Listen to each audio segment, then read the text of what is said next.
सिर्फ लाइव 24 भारत विज्ञापन और खबर देने के लिए संपर्क करें। पहले मैंने सुबह पीलीभीत और इस समय लखीमपुर खीरी का हम लोग सर्वे करते हुए बाढ़ प्रभावित क्षेत्रों का निरीक्षण करते हुए मैं यहां पर आपके बीच में आया हूं।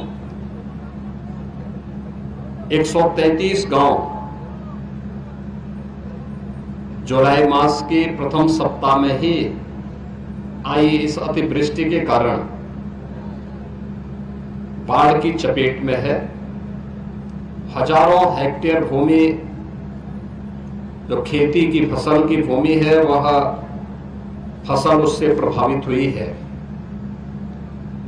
बाढ़ से बचाव के लिए जनप्रतिनिधिगण और स्थानीय प्रशासन यहां पर अभी से पूरी तैयारी के साथ लगा हुआ है। आपने शारदा बैराज के पास और अन्य क्षेत्रों में भी देखा होगा कि समय पर बाढ़ बचाव के उपाय करने के कारण बहुत सारी जगह में अचानक आई इस बाढ़ के कारण जनधन की बड़ी हानि को रोकने में मदद मिली। आपके जो विधायकगण हैं, जनप्रतिनिधिगण हैं, इनके द्वारा जो प्रयास समय पे किया गया था, आज उसका परिणाम है कि एक बड़ी आबादी को हम लोगों ने इससे बचाने में मदद की। लेकिन नेपाल और उत्तराखंड से काफी बड़े पैमाने पर पानी छोड़ने के कारण नदी में जलस्तर काफी वृद्धि हो गई थी, जिसके कारण जुलाई के प्रथम सप्ताह में ही बाढ़ की इस विभीषिका से जूझना पड़ रहा है।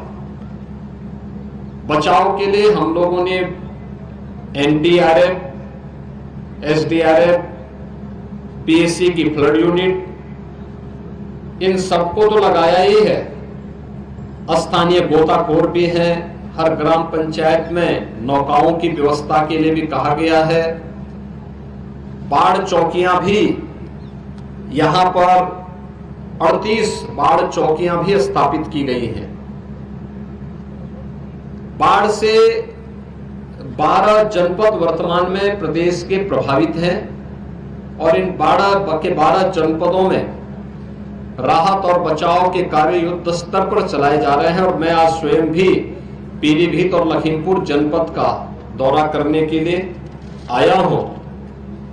जनपद लखीमपुर में लगभग 1 लाख की आबादी बाढ़ से प्रभावित है और इसमें हम लोगों ने यहां पर अभी तक यद्यपि कोई जनहानि और धनहानि हुई है, लेकिन जनहानि नहीं हुई है, पशुहानि नहीं होने के समाचार अभी देखने को मिले हैं। लेकिन साथ साथ प्रशासन को पहले से इस बात की हिदायत दी गई है कि सीजन में बरसात में जल जमाव के कारण सांप के काटने से, बिच्छू के काटने से या जंगली जानवरों के काटने की शिकायतें आती हैं। इसके लिए एंटी स्नेक वेनम यानी सांप के काटने का इंजेक्शन और कुत्तों के काटने या जंगली जानवरों के काटने पर एंटी रेबीज का जो वैक्सीन होता है, ये सीएससी स्तर पर उपलब्ध करवाने की व्यवस्था हो। पीड़ित परिवारों के लिए, जो भी परिवार बाढ़ की चपेट में आया है, ये व्यवस्था की गई है कि उन्हें पर्याप्त मात्रा में राहत सामग्री मिले, जिसमें लाई है 5 किलो, भुना चना है 2 किलो, 1 किलो गुड़, बिस्किट है 10 पैकेट, माचिस, मोमबत्ती, नहाने के साबुन, एक 20 लीटर का जैरकिन पेयजल के लिए, क्योंकि अगर बरसात का पानी कोई पिएगा तो उससे नुकसान हो सकता है। स्वच्छ पानी उसको मिल सके, इसके लिए क्लोरीन की गोलियां डालने की व्यवस्था, अन्य प्रकार के उपाय भी किए जा रहे हैं। तिरपाल के साथ साथ 10 किलो आटा, 10 किलो चावल, 2 किलो अरहर की दाल, 10 किलो आलू, हल्दी, मिर्च मसाला, 1 लीटर सरसों का तेल और नमक के साथ साथ जहां घरों के अंदर पानी घुस गया वहां लंच पैकेट उपलब्ध करवाने के भी निर्देश दिए गए हैं।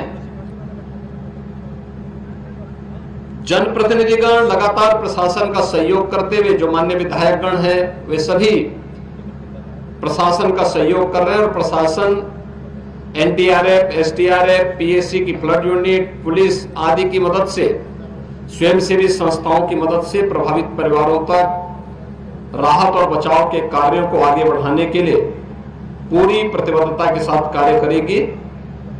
मैंने प्रशासन से भी और जनप्रतिनिधियों से भी प्रस्ताव मांगे हैं कि जो लोग नदी और तटबंध के बीच में हैं, हर बार बाढ़ की चपेट में आएंगे, अगर वे अपनी सहमति देंगे तो हम उनको सुरक्षित स्थानों पर बसाने की व्यवस्था करेंगे।